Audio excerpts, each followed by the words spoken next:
Hi!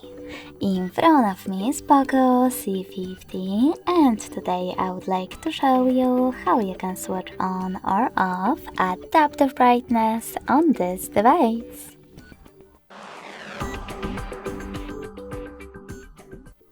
First of all, go into Settings, scroll down just a bit and tap on Display section. Following that, tap on Brightness Level and click on this switcher next to Automatic Brightness to turn it on or off. Thanks so much for watching. If you enjoyed this video, smash that like button, comment and subscribe. Bye!